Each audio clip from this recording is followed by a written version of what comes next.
तो दोस्तों, जैसा कि आप सब जानते हैं कि हमारी अकबर बीरबल सीरीज चल रही है।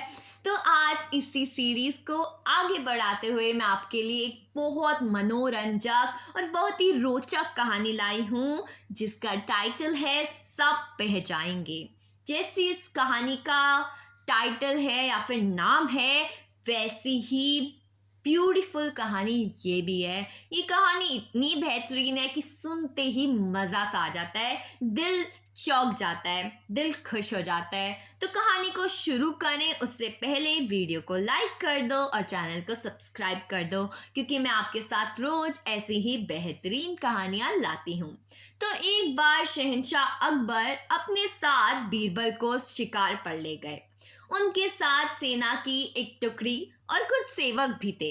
शिकार करके कुछ एक दिनों में अकबर लौटने लगे। तभी रास्ते पर एक गांव को देखकर बादशाह के मन में उसके बारे में जानने की इच्छा होने लगी।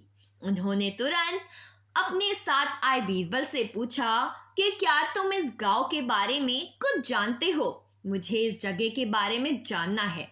बीरबल ने जवाब दिया, शहंशाह, मुझे भी इस गांव के बारे में कुछ नहीं पता है। अपने राज्य के इस गांव की तरफ मैं भी पहली बार ही आया हूँ। आप यहाँ के बारे में जानना चाहते हैं तो मैं किसी से पूछकर बताता हूँ। तभी बीरबल की नज़र एक आदमी पर पड़ी। उन्होंने उसे अपने पास बुलाकर पूछा, भाई, क्या तुम इसी गांव में रहने वाले हो? अगर हाँ, तो इस गांव के बारे में मुझे कुछ बता दो। यहाँ सब बढ़िया तो चल रहा है ना? वो आदमी बीरबल के सवालों का जवाब दे ही रहा था कि उसकी नज़र बादशाह पर पड़ गई। उसने उन्हें पहचान लिया, फिर बोला कि साहब, आप लोगों के राज में यहाँ कुछ खराब कैसे हो सकता है? यहाँ सब कुछ बढ़िया है।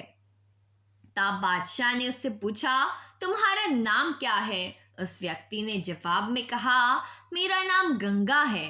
बादशाह फिर बोले, पिता का नाम क्या है? जवाब मिला, जमुना। इतना सुनकर बादशाह ने पूछा, फिर तो जरूर तुम्हारी माँ का नाम सरस्वती होगा। उन्होंने कहा, नहीं हुजूर, मेरी माँ का नाम नर्मदा है।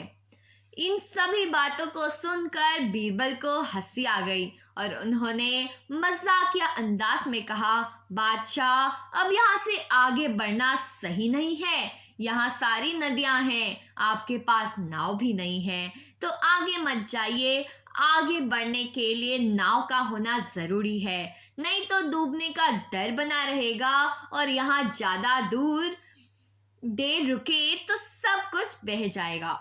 बीरबल की यह बात सुनकर बादशाह को भी जोर से हंसी आ गई। वो व्यक्ति भी बीरबल का मजाक सुनकर मुस्कुराते हुए वहां से चला गया। तो इस कहानी से हमें सीख मिलती है, हर दम व्यक्ति को गंभीर रहने की ज़रूरत नहीं होती, हंसी मजाक करना भी ज़रूरी है। तो दोस्तों, आज की कहानी यही है। मिलते हैं अगली कहानी में। तो अभी तक अगर कहानी अच्छी लगी हो तो वीडियो को लाइक कर दो और चैनल को सब्सक्राइब कर दो।